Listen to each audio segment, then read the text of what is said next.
느헤미야서 4장 9절부터 23절까지 말씀.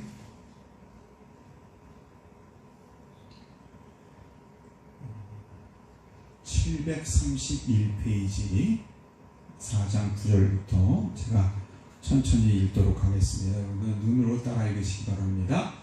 우리가 우리 하나님께 기도하며 그들로 말미암아 파수꾼을 두어 주야를 방비하는데 유다 사람들은 이르기를 흙 무더기가 아직도 많거늘 짐을 나르던 자의 힘이 다 빠졌으니 우리가 성을 건축하지 못하리라 하고, 우리의 원수들은 이르기를 그들이 알지 못하고 보지 못하는 사이에 우리가 그들 가운데 달려들어가서 사륙하여 역사를 그치게 하리라 하고, 그 원수들의 근처에 거주하는 유다 사람들도 그 각처에서 와서 10번이나 우리에게 말하기를 너희가 우리에게로 와야 하리라 하기로, 내가 성벽 뒤에 낮고 넓은 곳에 백성이 그들의 종족을 따라 칼과 창과 활을 가지고 서 있게 하고, 내가 돌아온 후에 일어나서 귀족들과 민장들과 남은 백성들이 말하기를 너희는 그들을 두려워하지 말고 지극히 크시고 두려우신 줄을 기억하고 너희 형제와 자녀와 아내와 집을 위하여 싸우라 하였느니라.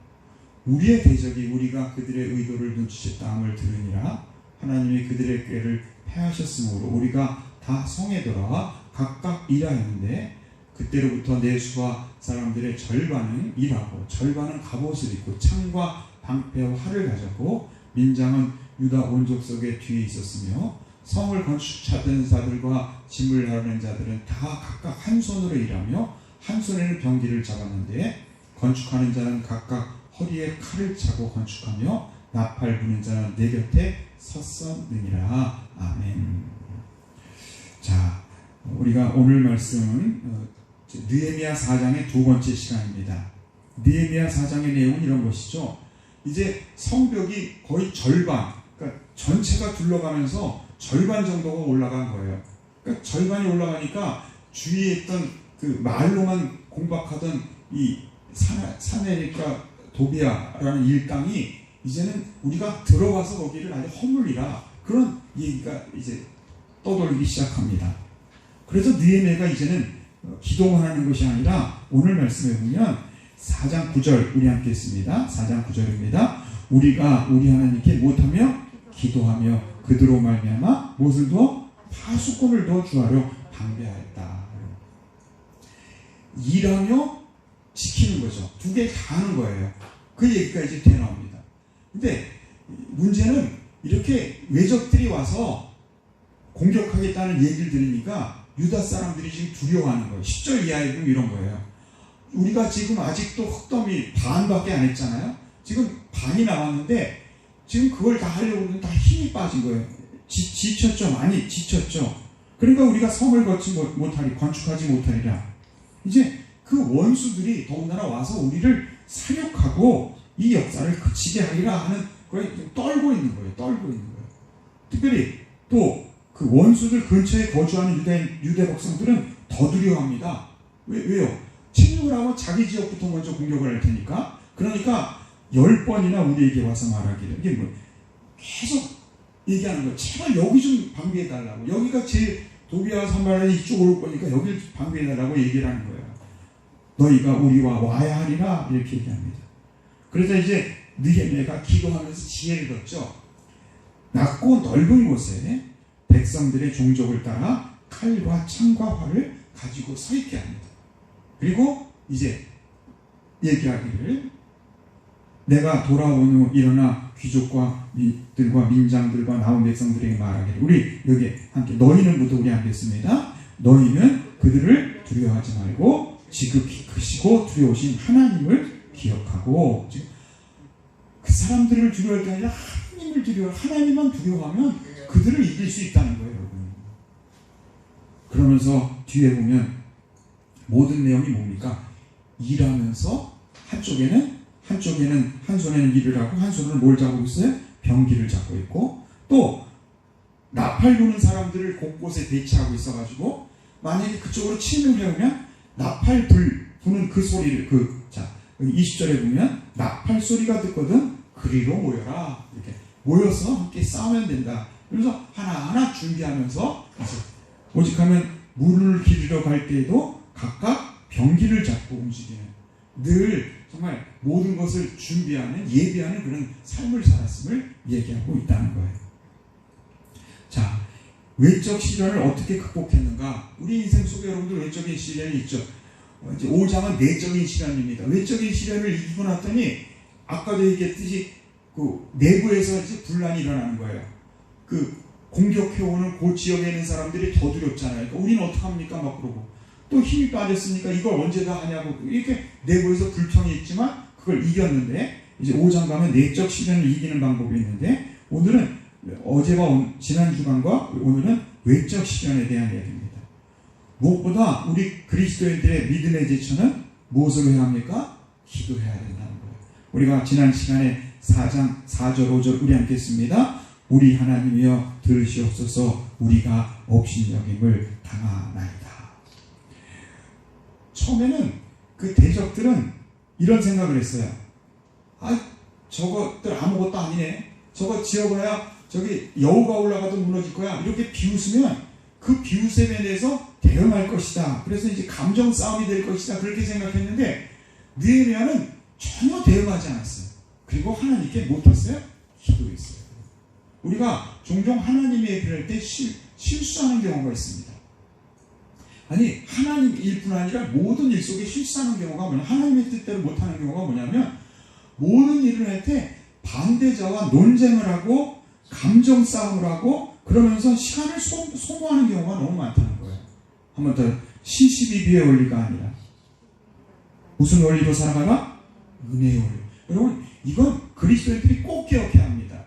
종종 우리 교회에서 그럴 때도 있어요. 시시비비를 따져야 할 때가, 옳고 그름을 따져서 잘못된 것은 정확히 지적은 해야 합니다. 그러나 그렇지 않은 경우라면 가능한 시시비보다는 은혜로 모든 것을 받아들이는 게 좋은 거예요. 왜냐하면 우리가 성경에 이런 얘기 하잖아요.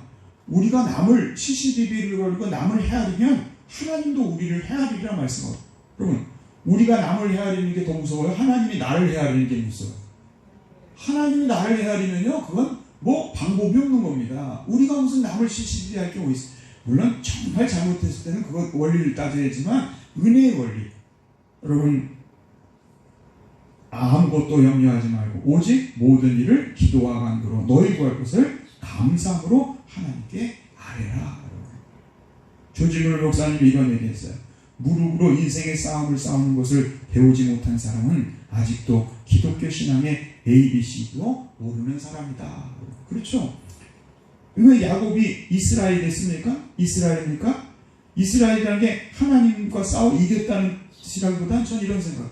이스라엘은 하나님과 씨름하여 기도로 응답받는 자라. 그런 뜻을 갖고 있다고 저는 생각해요. 그럼 여러분, 모든 일의 첫째는 기도입니다. 두 번째, 지난 시간에 봤듯이 여러분, 기도만 하면 되는 게 아니에요. 기도했으면 하나님이 주시는 지혜를 가지고 여러분, 우리가 최선을 다하는 여러분들 되시길 주님의 이름으로 축원드립니다. 그래서 파수꾼을 세우고 주야로 방비했는데 그냥 무작정 방비하는 것이 아니라 한쪽에 일할 때 한쪽에 손에 칼을 들고 또 일하면서도 옆에 칼과 창을 놔두고 그렇게 일을 하게 했다는 거예요. 또 하나는 어느 쪽으로 누가 올지도 모르니까 나팔도 한 곳에 놔뒀어요.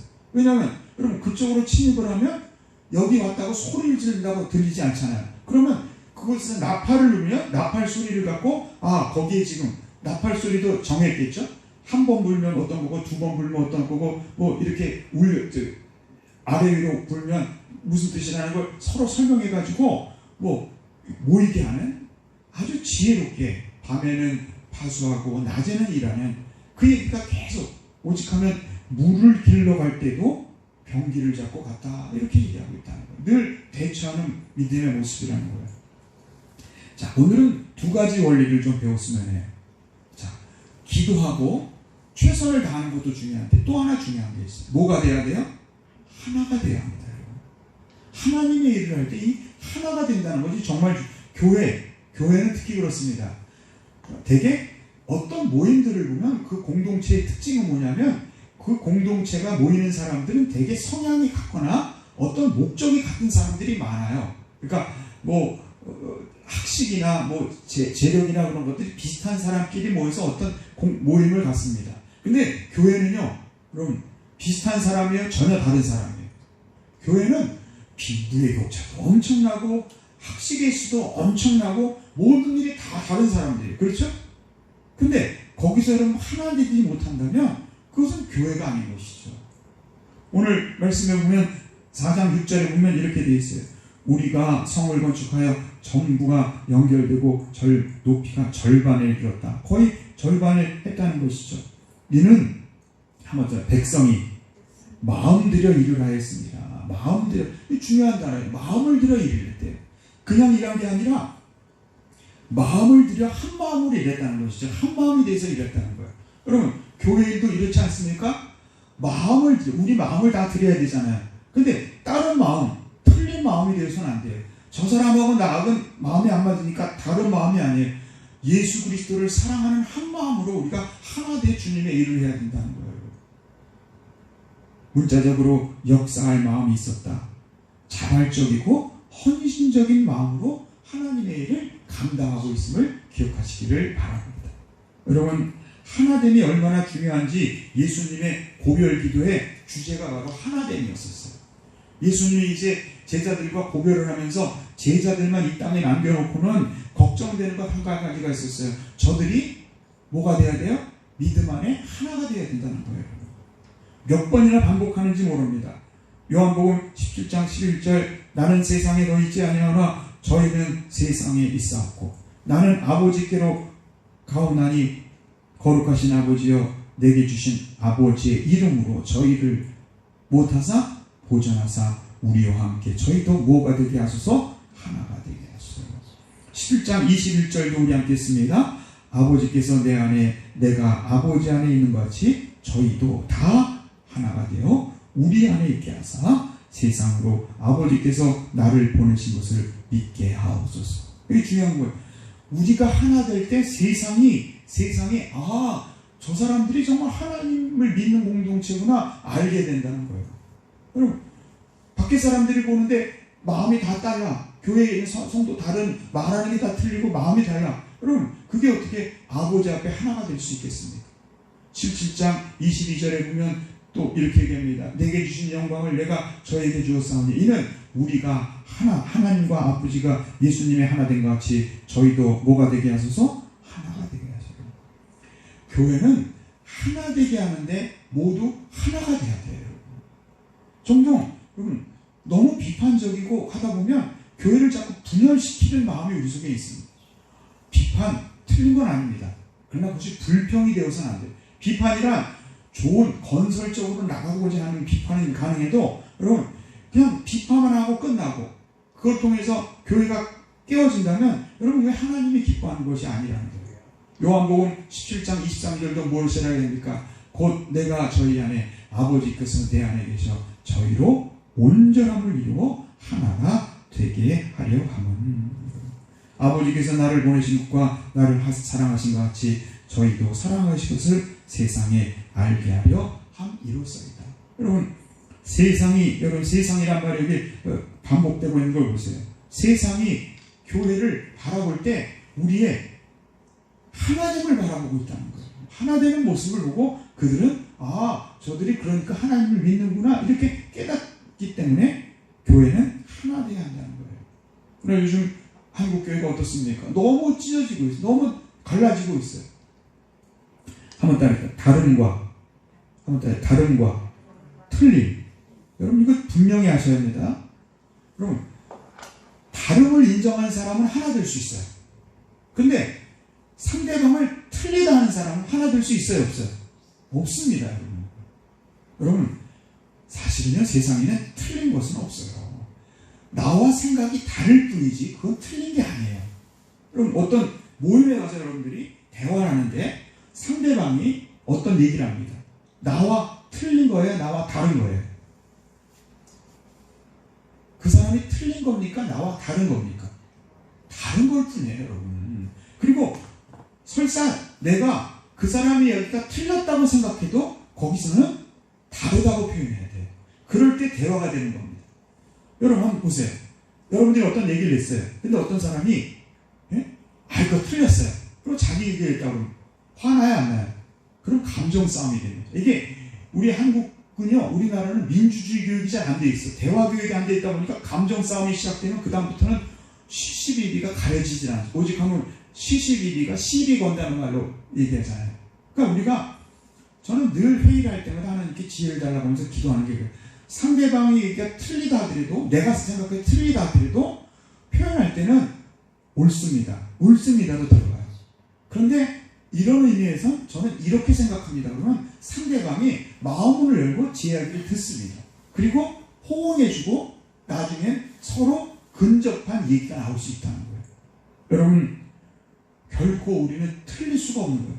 여러분, 나와 다름을 인정하고 여러분 하나 될 수 있도록, 다르다면 그 마음이 하나 될 수 있도록.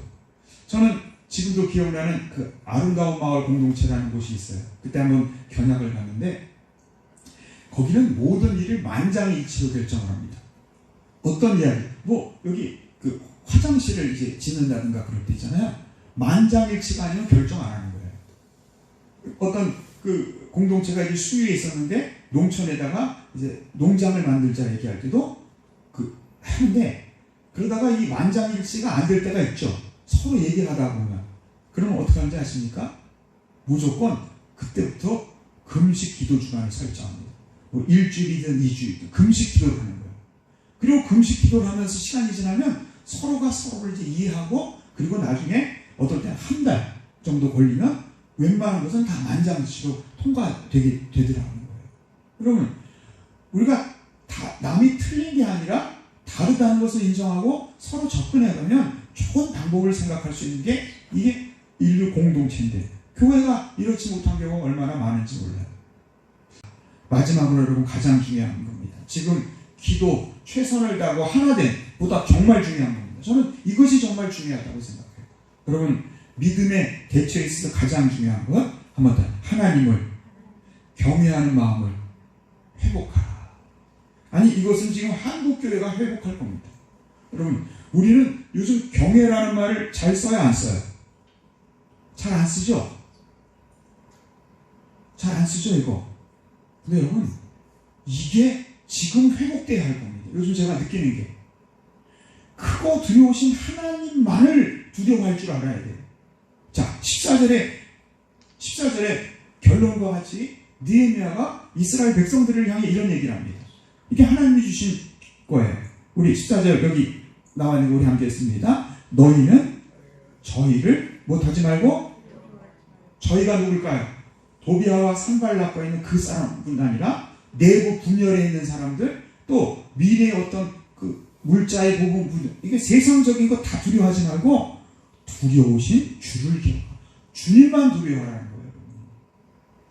여호와를 경외한다는 의미, 두려울 뿐만 두려워야 한다는 겁니다.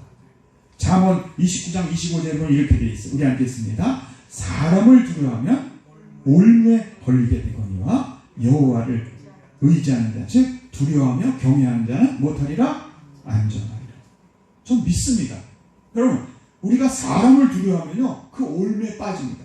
만약에 이스라엘 백성들이 여기서 막 건축하다가 지금 도비아와 산발렛이 쳐들어올 것이다, 그들을 두려웠으면 올무에 걸렸을까요? 안 걸렸을까요?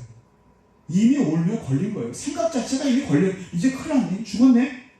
그러나 여러분, 하나님을 두려워하니까 여러분 그 모든 두려움이 사라진다는 거예요. 자, 예수님이 이런 말씀하잖아요.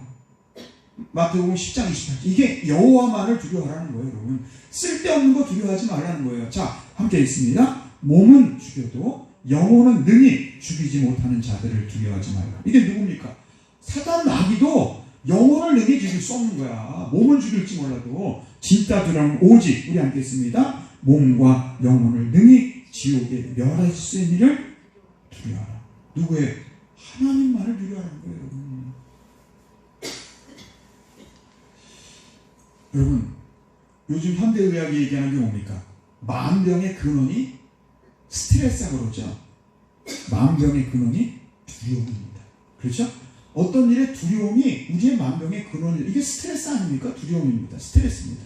자, 에레미야서 2장 19절 얘기합니다. 내 하나님 여호와를 버림과 내 속에 나를 무엇이 없는 것이, 경외함이 없는 것이 악이요 고통인 줄을 알라.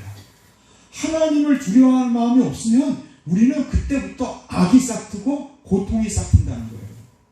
자, 한번 생각해요. 정말 우리 자녀들이 하나님을 두려워한다면 여러분 죄악의 길을 갈 수 있을까요? 없을까요? 진짜 두려워하면요 죄악을 가까이 할 수가 없는 거예요. 진짜 두려운 사람 분이 누구이기 때문에. 저는 한 번은 한 몇 달 전에 이런 기도를 하나님께 드린 적, 하나님 이 세상에 두려운 것도 그렇게 많은데 그렇잖아요. 세상에 내일도 두렵고 우리 자녀의 미래도 두렵고 뭐 두렵잖아요. 물질적인 문제도 두렵고 다 두렵잖아요. 근데 하나님마저 두려워해야 됩니까 우리가? 그런 마음으로 제가 기도를 드린 적이 있어요. 근데 그때 하나님이 저에게 지혜를 주신 것이 있어요. 한번 더, 여호와만 두려워할 때 세상의 모든 두려움부터 해방된다는 거예요. 믿으십니까? 진짜예요. 여호와만 두려워할 때 우리는 세상의 모든 두려움으로도 해방될 수 있는 거예요. 왜 여러분 수많은 초대교회 교인들이 진짜 신실한 성도들이 왜 저렇게 죽음의 길을 가도 사자의 밥이 돼도 화형에 처해져도 여러분 그들이 그것을 두려워하지 않고 이길 수 있었을까요? 그들은 누구만 두려워했어요? 여호와 하나님만을 두려워했다. 그러니까 모든 세상의 두려움으로부터 해방될 수 있었다는 거예요. 느헤미야서에 보면 두 부류의 신앙인들이 있습니다. 한번 더, 하나님을 경외하는 자와 하나님을 경외하지 않는 자. 자, 하나님을 경외하지 않는 자들의 특징은 대신 무엇을 경외할까요? 세상을 경외하고. 거기도 경외해요. 사실은 돈을 경외합니다. 그들은 왜 경외하는지 아세요? 돈이 없으면 걱정이니까 두려움에 떠는 거예요. 그러니까 돈을 경외하는 거예요. 여러분. 또한 자기가 안고 있는 평안과 안락, 자기가 가진 쾌락, 이게 바로 여러분 세상에는요 바알과 아세라가 지금도 있습니다. 저는 세상 속에는요 지금 2000년 지나 모세의 시대나 지금이나 다윗의 시나 바알과 아세라 우상은 동일하게 지금 존재하고 있어요. 바알은 뭡니까? 풍요입니다. 풍요. 한국교회가 이 바알 우상을 가지고 성장한 교회들이 너무 많아요. 세계 교회가 그렇습니다. 실제로 제가 어떤 교회가 너무 유명하고 어떤 목사님이 저에게 칭찬을 많이 하더라고요. 얘기가 할게요. 조엘 오스틴이라는 교회입니다. 조엘 오스틴 목사님은 늘 꿈에 대한 얘기를 하죠. 근데 여러분 그 목사님의 설교에는 예수가 나오질 않아요. 예수를 전할 필요가 없어요.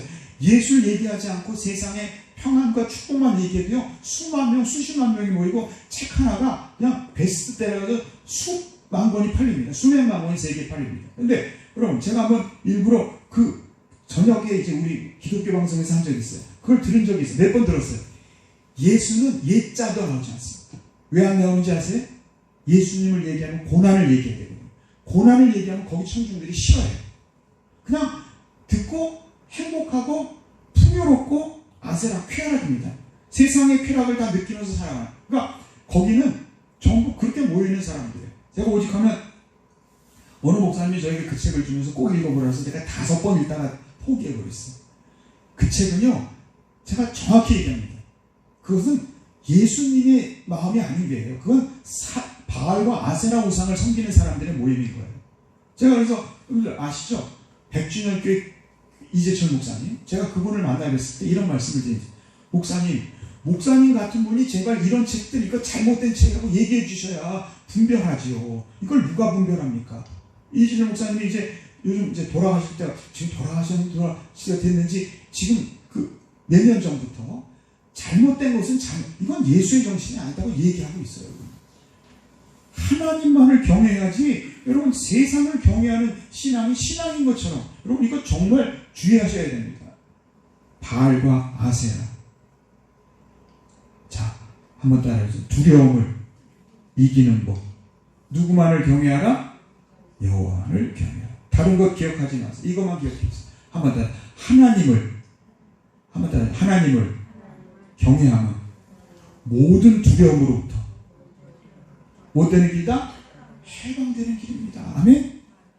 저도요, 제 어릴 때부터 지금까지 나에게 두려웠던 많은 것들이 있었어요. 그런데 그걸 내가 왜 다 이길 수 있을까 보니까 하나님을 경외하면 할수록 세상에 무서운 것들이 다 없어지기 시작하는 거예요. 왜냐면 그 모든 것들이 누구 손아귀에 있다고요? 하나님의 손아귀에 있기 때문에 두려워할 게 없는 거예요, 여러분. 요셉을 그 애굽에서 그렇게 고초를 갖게 했지만 그것도 누구의 손에 있어요? 하나님의 손에 있지 않잖아요. 그럼 우리가 요셉만큼 고난당합니까? 아니죠. 그렇다면 이것도 누구 손에 있어? 하나님 손에 있는 거예요. 여러분, 이 원리를 분명히 깨달으시길 주님으로 축원드립니다. 하나님만을 경외하는 것이 세상의 모든 두려움으로부터 해방되는 길이요, 이 절정에 가면 저도 이런 정말 주님을 위해 내 목숨까지 내놓고, 주님을 위해 정말 그 죽음의 길까지도 내가 갈 수 있는 그 초대교회 신자 같은 그런 모습으로 내가 주님 앞에 서게 하소서. 여러분, 하나님을 경외하는 신앙은 근데 몇 가지 특징이 있어요. 오늘 이제 뒤에 가면 7장 2절에 가면 이런 얘기를 해요. 하나님은 충성스러운 사람이요 하나님을 경외함이 무리 중에 뛰어난 자라, 이런 표현입니다. 여러분, 어떤 신앙은 이런 사람이 있어요. 충성스럽게 일을 하는 것만 아니라 하나님을 경외하면서도 무리 중에 뛰어난 사람이 있다는 거예요. 이게 바로 하나님이 기뻐하는 진짜 신앙이에요. 제가 그래서 오늘 찬송을 한번 뒤져봤어요. 이렇게 경외라는 말이 중요한데 찬송에 경외라는 말이 몇 번 나오는지 아세요? 거의 안 나와요. 한 번인가 나와요. 한 번인가. 두렵다는 말은 전부 세상에 두렵하지 말라, 두려워하지 말라 했어도 하나님을 두려워하라는 얘기 별로 없어요. 여러분, 우리가 지금 잘못되고 있는 것이 뭡니까? 바로 경외의 신앙을 잃어버렸기 때문에. 자, 열왕기하 17장 39절에 보면 오직 너희 하나님 여호와만 경외하라. 그가 너를 모든 원수의 손에서 건져내시리라. 또한 여러분, 경외하게 되면 두 가지의 특징이 있다. 진짜 하나님을 경외하면요, 악이 떠납니다. 하나님을 경외하는 마음이 우리 속에 일면 일수록 나도 모르게 악을 버리게 됩니다. 여러분, 욥을 얘기하죠. 욥이 뭐라 그럽니까? 온전하고 정직하며 누구를 경외하며? 하나님을 경외하며 악을 떠난 자. 이렇게 붙어있는 거예요. 하나님을 경외하니까 악을 떠난 자가 됐다는 거예요. 욥과 같은 사람이 왜 욥이 될 수 있었습니까? 신앙이 온전하고 정직한 신앙이었습니다. 그런데 그것과 함께 하나님을 경외함이 다른 사람보다 훨씬 나으니까 악에서 떠난 자가 될 수 있음을 말씀하고 있습니다. 사단도 주님께 뭐라고 그럽니까? 욥이 뭐라고 그럽니까? 온전하고 정직하며 하나님을 경외하고 악을 떠난 자라고 하나님도 인정하고 있지 않습니까? 잠언 16장 6절 함께 읽겠습니다. 여호와를 경외함으로 말미암아 어디에서? 악에서 떠나게 되느니라. 자, 경외함이 먼저 있으면 나도 모르게 악에서 어떻게 된다? 떠나게 된다는 거예요, 여러분. 스스로 죄를 여기지 말지어다 여호와를 경외하며 무엇을 떠날지? 악을 떠날지어다. 잠언 8장 13절 신앙을 하나로 얘기하는 거 이겁니다. 우리 함께 읽습니다. 여호와를 경외하는 것은 악을 미워하는 것이다. 이게 동일한 거라는 거예요. 나는 교만과 거만과 악한 행실과 패역한 일을 미워합니다. 또 하나, 경외의 두 번째 특징이 뭐냐면 경외하면 말씀을 따릅니다. 나도 모르게 말씀을 따라가는 삶을 산다는, 악을 멀리하고, 여러분, 우리 신앙의 목표가 사실은 뭡니까? 죄악은 멀리하고, 이번 주에 우리가 공부한 게 죄악을 다스리라, 죄를 다스리라, 마샤라라 했는데 우리가 죄악이 잘 다스려져야 안 다스려져요. 도리어 죄가 늘 우리를 상처 걸려고 잡잖아요. 그런데 여러분, 그걸 이겨내고 하나님을 경외하는 마음이 온전히만 있어도 여러분, 우리는 악을 떠나게 되고 자동적으로 말씀을 따르는 은혜의 삶을 살아갈 수 있어요. 평생에 자기 옆에 두고 읽고 나의 하나님 여호와를 경외하길 배우며 이 율법의 모든 말과 규례를 지켜 행하라. 신명기의 말씀의 그 내용 아닙니까? 신명기는 바로 이렇게 얘기하고 있어요. 여러분, 하나님을 두려워하면 나도 모르게 말씀을 순종하는 삶을 살아가고 있다는 거예요. 저는 그래서 요즘 이런 생각을 해요. 우리가 지금 회복해야 될 건 언젠가 이것을 제가 정리해가지고 설교할 거예요.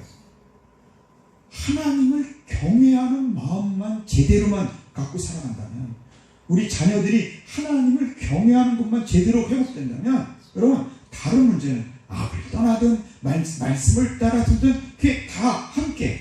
그럼 진압철을 이렇게 가지면 철사가 촥 달라붙는 거 있죠. 먼저 하나님 나라 하나님의 의를 구하면 이 모든 것이 진압철처럼 촥 붙는 그 원리가 있잖아요. 지금 저는 요즘에 그 원리는 경외라고 생각해요. 경외. 하나님을 경외하시길 주님의 이름으로 축원드립니다. 느헤미야가 지금 이스라엘 백성들이 두려움에 떨고 있었어요. 외적부터 침입 옵니다. 기도도 해보고 뭐 최선을 다하고 여러 가지 합니다. 그런데 가장 중요한 것은 누구만 경외하라? 여호와 하나님만 경외하라. 그러면 그 모든 두려움들이 사라지는 은혜의 역사가 있었음을 믿으시기를 바랍니다. 다윗이 왜 골리앗을 두려워하지 않았을까요? 바보가 아닌 이상 골리앗을 쳐라온 대로 두려워하지 않는 이유가 뭘까요? 누구만 경외했습니까? 하나님만 경외하는 사람이 골리앗은 아무것도 아닌 거예요. 12명의 정탐꾼 기억나십니까? 다 우리는 그들과 메뚜기밖에 안 된다 얘기하잖아요. 그런데 그들은 그러면 왜 그들이 두렵지 않았습니까? 누구만 경외하니까? 하나님만을 경외하니까 그들이 두려울 게 없는 거예요. 그들은 우리의 밥이다 얘기하잖아요. 저는 이것이 정말 오늘날 우리 한국교회가 아니 우리 성도들이 회복해야 할 하나님의 은혜, 하나님만을 두려워하자, 하나님을 경외하자, 그런 성도들이 되시기를 주님으로 축원드립니다. 기도하겠습니다. 사랑하는 주님 감사합니다. 느헤미야가 하나님의 역사를 읽으면서 외적의 침입으로부터 외부적인 공격으로부터 기도와 또한 최선을 다하는 일과 함께 병기를 들고 다파를 울며 준비하는 최선을 다하는 아름다운 모습. 주님 또한 그가 하나님의 은혜로 모든 일을 잘 감당하는 모습을 보면서 믿음으로 대처하는 하나된 모습을 보면서 하나님께 영광을 돌립니다. 그런데 무엇보다 이렇게 기도와 최선을 다하고 하나됨과 함께 크고 두려우신 하나님만을 두려워하는 느헤미야의 고백처럼 너희는 저리 이를 두려워하지 말고 두려우신 하나님만을 기억하라. 주님, 여호와를 경외하면 모든 두려움으로부터 우리가 해방됨을 믿습니다. 우리가 그 하나님을 경외하는 마음을 잃어버려서 세상에 많은 두려움에 쌓이게 되고 두려움 때문에 우리가 질병 속에 살아가고 있음을 고백합니다. 주님, 두려움이 되는 그 질병의 근원인 두려움을 온전히 이길 수 있도록 여호와만을 경외하는 아름다운 신앙으로 우리가 거듭날 수 있도록 역사하여 주시옵소서. 이 모든 말씀 주 예수의 성도들과 간절히 기도드리옵나이다. 아멘. 자, 찬송 462장입니다. 하나됨에 대한 찬송 462장. 생명 진리의 은혜 대신 찬송합니다.